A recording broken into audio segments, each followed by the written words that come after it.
Welcome to Unlocking Childhood, coffee and conversations with early childhood experts and real-life parents to explore the importance of quality early childhood care from birth to 5 years of age.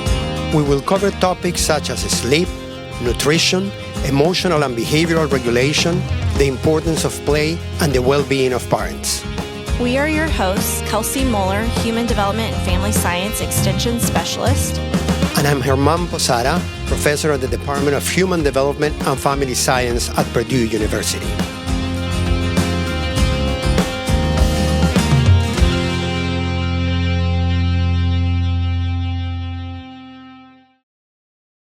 We are joined today by Chelsea Webb from Indiana and mother of 2 children, Ren and Mavis. Also, we are joined by Dr. Sarah Eason from the Department of Human Development and Family Science at Purdue University. Today, we'll talk about play in young children. Let's enjoy the conversation. Yeah, so why don't we start with Dr. Eason, Sarah? Why don't you tell us overall why is play such a powerful tool for children development across physical, social, emotional, and cognitive development? Yeah, that's a lot right there. I think play is so powerful because it's so open-ended. There's so many ways that it can be adapted to children where they are developmentally, their own strengths and areas for growth where they are in terms of their interests. And so physically, it provides tons of opportunities for them to develop both their fine motor skills, so things with their fingers, as well as their gross motor skills or their full bodies. Thinking about social skills, so learning how to interact with other people, develop turn-taking skills, develop the ability to see things from other people's perspectives, emotional, exploring things around imagination, exploring how different situations make you feel. And cognitively, it provides so many opportunities to develop skills from language because there's so much communication within play, opportunities to explore concepts around math and science, problem solving. And so, yeah, it just really, covers all those areas in ways that are embedded in families' regular lives and can be really meaningful and adaptable for individual children and families. Dr. Eason, what's your specific area that you study the most? Yeah, so mostly I have landed in the area of math development. Primarily, I'm just interested in family interactions. I really love seeing how parents and children play together and how parents and caregivers can support children's development, conveying knowledge and skills, as well as how they help children develop ideas about who they are as learners. But yeah, I've mostly focused on the area of math. Chelsea, do you want to share a little bit more about yourself, your family, and what play looks like at your house? Yeah, so I have 2 little girls. One is 3 and one is 18 months, and I have another on the way. I also was a kindergarten teacher for 2 years, and then I decided to stay at home with them. So throughout my teaching, we've learned lots of things about play-based learning and using your hands. It's really important for kindergartners and first graders and even up to just explore with their hands and learn within that aspect. And then within my own home, my girls play every day. We have kind of a toy rotation that we do in my house where I kind of like to store away some of the toys, and then every once in a while I'll bring out just like 3 or 4 and then rotate those like every couple of weeks just so they're getting different toys and not getting bored of the same toys, and it kind of sparks new ways to learn within that aspect. What kind of toys do you have for your kids, and what kind of toy do you rotate? Yes, I have different ones. So I really like Magatiles because those ones they can build and kind of. Then I like to bring in people and characters and also animals so that they can do the imaginative play with that. They like blocks. They like to build a lot. And then I have a Tony box as well. And it's like a little box, and it comes with different characters, and they can put the characters on the box, and it does songs and stories. They kind of like to listen to that as they're playing, which is really nice. What about time for playing? Do you find you have find yourself at home having enough time to play? You said that you have 2 kids, 2 children, 2 girls, and they are different ages. So how does that go? You play with one, with both of them? Do they play together? How do you organize play at home? Yeah, it's kind of different every day and even every hour. I've noticed as my 18-month-old gets older, she likes to play with the older more and more every day. And it's so fun to see the youngest look up to her, to the oldest sibling, and she will learn from her. And even when they are like doing parallel play, you can still see the youngest looking up to the oldest and kind of mocking what she does. And then there are moments where, my 3-year-old might want me to do this with her. So then I'll go over and play with her individually. And then my 18-month-old will join in. And then other times where my 18-month-old will want me to do something with her. And then my oldest will kind of help out in that situation and kind of like teach the youngest how to play and interact with her as well. Dr. Eason, do you want to add to that a little bit, since we were talking about different ages and how they play differently? What are some of the aspects of how play changes as children move into different stages of life? Sure. I think one of the things that really stood out to me, as you mentioned, parallel play was that your 18-month old, or the 2 of them. So one of the things that we need to think about developmentally is that children's ability to think about things from other people's perspectives and coordinate what they're doing with other people, that takes time to develop.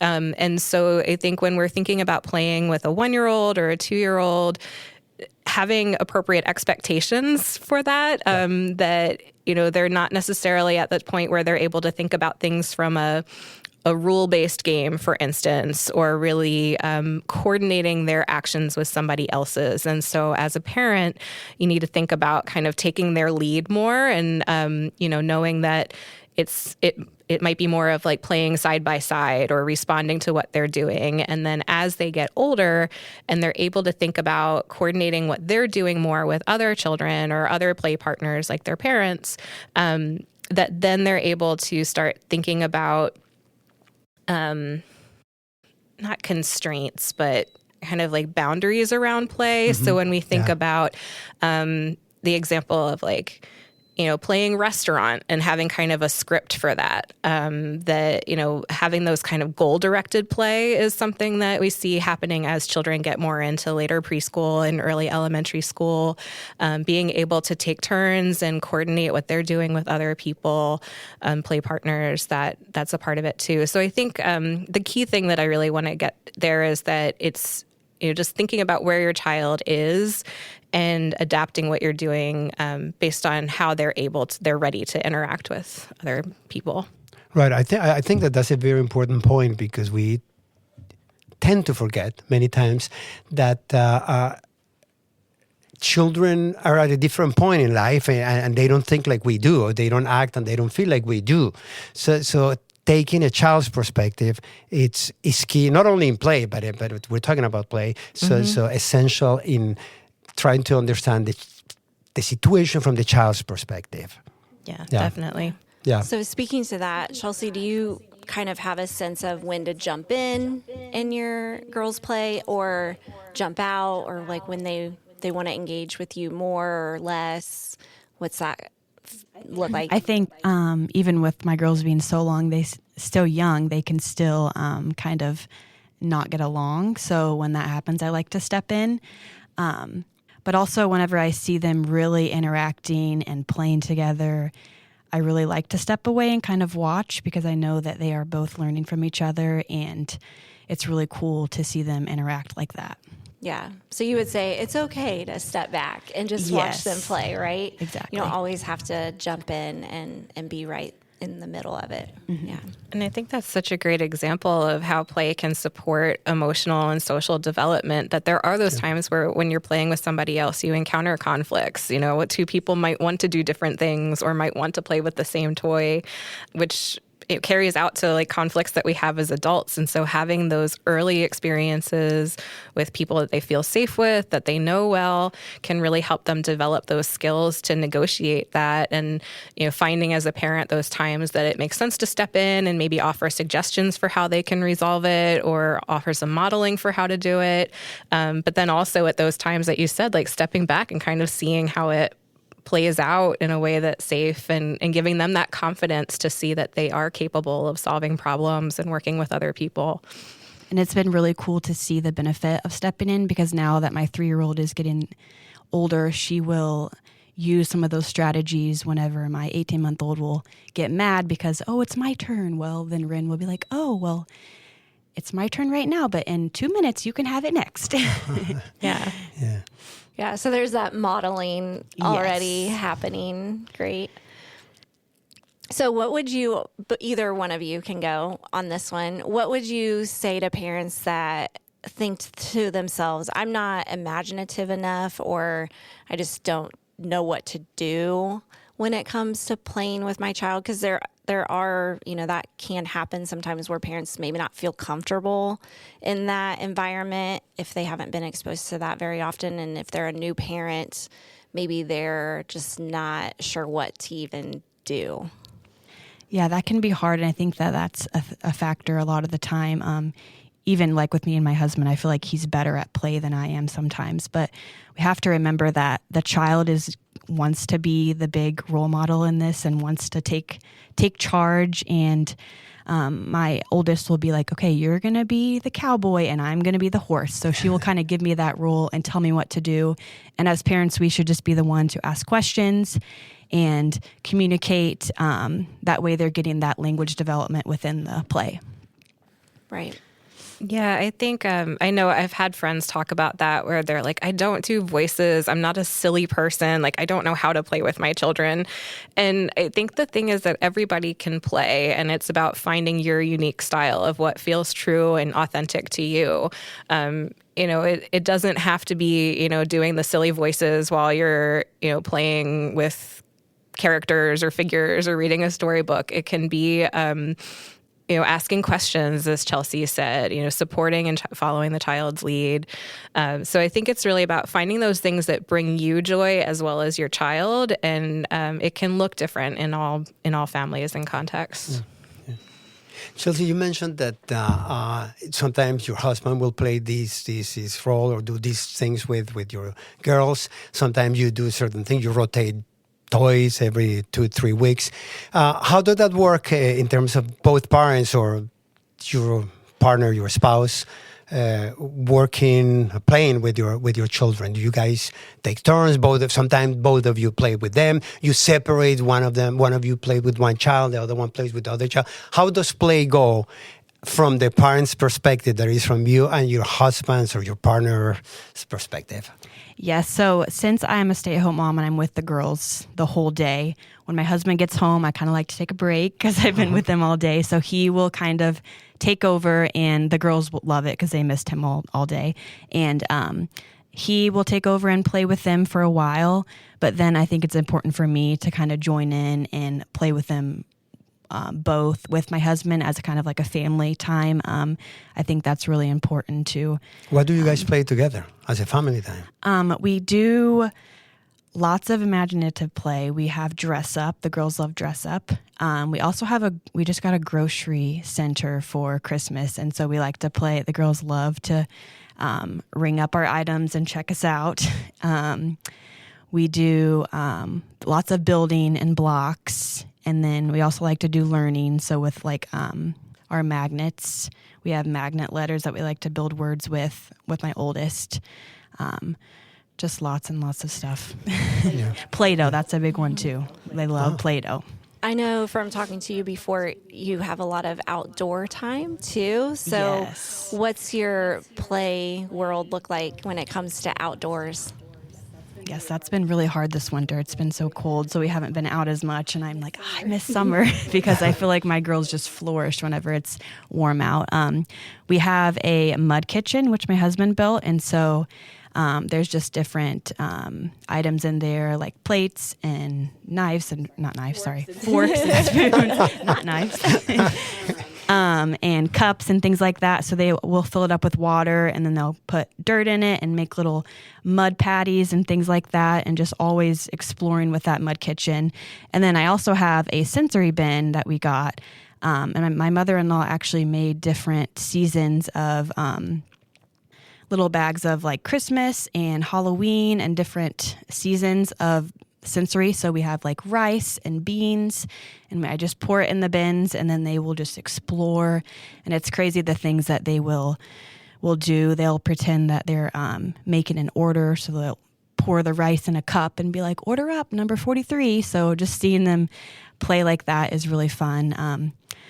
I just like to just bring them outside and let them be bored. I think that's really important for kids. Just let them be bored, because then they're going to explore and just find things to do. So it's really fun to see them explore and to imagine outside. things and to create play on their own. Yeah. Yes. Let me ask you something. You, Chelsea, you mentioned that you're a stay-at-home mom. You stay all day long with the kids. And many mothers that I talk to and fathers, they get tired. It's childcare. I mean, raising children is a tremendously exhausting task. What do you do when you're tired and you don't want to play with your kids and they want to play with you? That's when I like to bring out new toys, because it will, even if it's not a new toy, it's a toy that I put away. So I'll bring it out. It'll be new to them, and then they will automatically just jump in and play with that, and then I can kind of step away and watch and make a cup of coffee and relax in that way. So it's just bringing out new things for them to explore will kind of give me time to step back and take a little break. Yeah, I like the idea of outside and all of these things. But Dr. Eason, what about nowadays a lot of play is very structured and very, organized, and there are activities. And of course, there is the question that many parents have is, what about tablets, phones, all of these things? How does that enter into play, or what is your opinion about, digital technology into children's play? Yeah. Oh gosh. So yes, I will say this is my opinion. Yeah.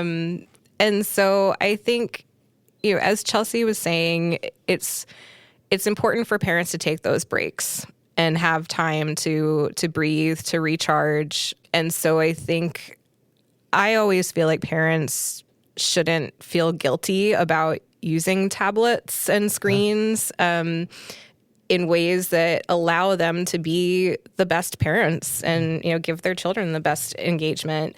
So I think being mindful about it, I think it shouldn't be a substitute for interactions. Chelsea's described so many beautiful ways that your family interacts, individually in small groups as well as a whole.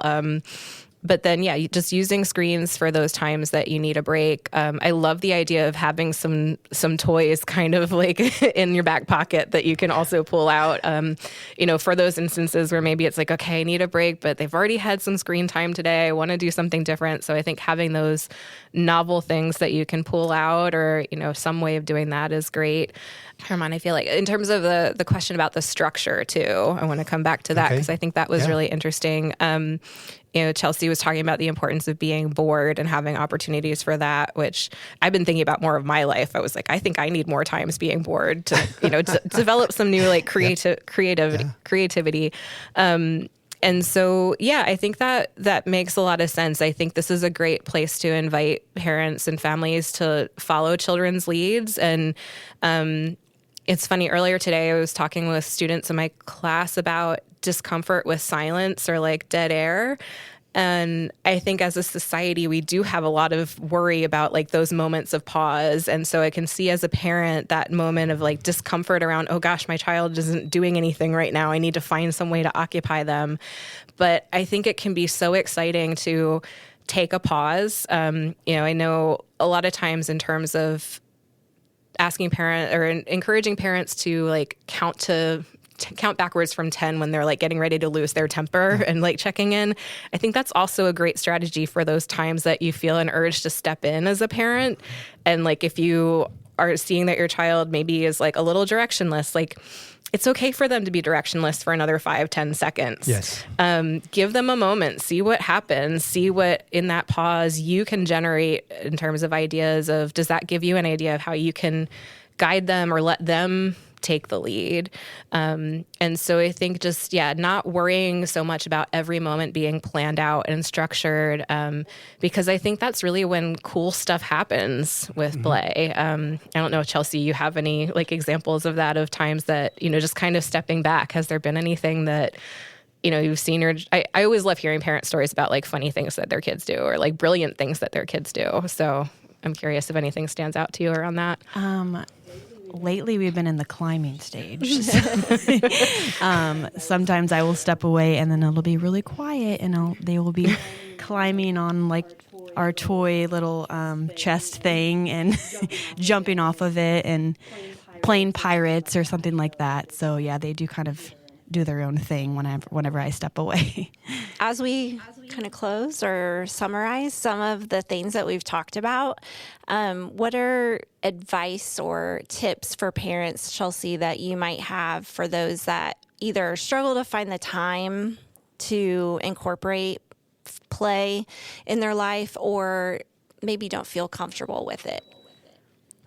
I would say as parents, there's so many different things that you can do with your kids, and it's just exploring and finding those things. I know for me, I really like to play with Play-Doh, so I think that that's why my children enjoy it so much, is because I like to sit there and play with them. We also do a lot of crafts. Hands-on things like that are things that I really enjoy, so that we do lots of those, and they learn through those as well. I would say with the toy rotation thing, that has been such a positive experience in our house. Just only having like 5 or 6 toys out at a time and then rotating those and bringing in new toys. And then making those toys kind of open-ended, so blocks, animals, things that they can be imaginative with and kind of explore. And then I would also say, as far as learning with play, using lots of movement. I know whenever I do a little bit of preschool with my oldest right now, and using movement to learn has been really helpful, because I think kids learn most through physical movement. So for example, like counting when you're jumping, let's count to 10 and jump with each count. And then also constantly using your hands. So whenever I teach my oldest her letters and numbers, we do Play-Doh, like forming the Play-Doh with letters and numbers, and then also tracing in sand, things like that, where she thinks it's play, and it is play, but she's also learning through that play. So I think that's important as well. Yeah. I love the sand. And certainly, sorry, go ahead. No, I was just saying, I Kelsey. love the sand idea. Yes. I was going to say, just emphasizing your point, you don't have to, as a parent, just to train on a particular kind of play to play with your child. You should do things that you enjoy. You seem to enjoy Play-Doh and things, so you have a lot of fun doing it, and at the same time, you're spending time with your child, and the child is doing things that is an open play kind of material, so it creates the opportunity to have, to create, to imagine, to do imaginative play. Yes. And Dr. Eason, do you want to share some of your highlights of, I guess, takeaways for parents? When we talk about play, there's so much, but if you had to narrow that down to 2 or 3 main takeaways, what would you say? Yeah, number one, I just love everything Chelsea said, and fully, want to vote up that or upvote whatever it's called that they do. But I think that made a lot of sense to me and resonates well. I think I want to also highlight that finding the ways of engaging as a family that work for you. It doesn't have to be carved out time. I think all families' schedules and days look different, and finding what is the most natural part of your day for it. Some families might have much more relaxed mornings. Some families might have more ease in the evening time. So just finding the time that works best for you. And really, seeing that the value will come out of it if you're engaged. I think it's also just seeing it as a time that's not only supporting the physical, social, emotional, and cognitive development, but also just a great time to develop the relationship between parents and children. I think play can be an amazing time for parents to learn about their child and see what their child's interests and passions and strengths are, as well as time for developing that strong relationship between parents and children. And so just seeing it as having value, I think, is such a key point. And I would add, my child is older now, but thinking back, our play definitely came out of his interests mostly. What he was interested in, then kind of directed what we did most often. But also introducing them to new things is okay too. And sometimes they'll like that as well, and changing it up. Our guests today have been Chelsea Webb and Dr. Sarah Eason from the Department of Human Development and Family Science at Purdue University. Thank you both for this great conversation, for those ideas. Thank you, Kelsey, everybody who contributed to this. See you next time. Thank you for having us. We hope you're walking away with fresh ideas and a deeper appreciation for the power of early experiences. Remember, childhood isn't just a phase, it is the foundation. We look forward to your feedback about this episode by completing a short 2 or 3 minute evaluation. You can find the link in the podcast notes. The first 50 respondents who complete the evaluation will receive a $20 gift card. We want to thank our sound engineer, Nick Bertling, and we are your hosts, Kelsey and Herman. Join us for our next episode. Until then, keep learning, keep growing, and keep unlocking what makes every child flourish.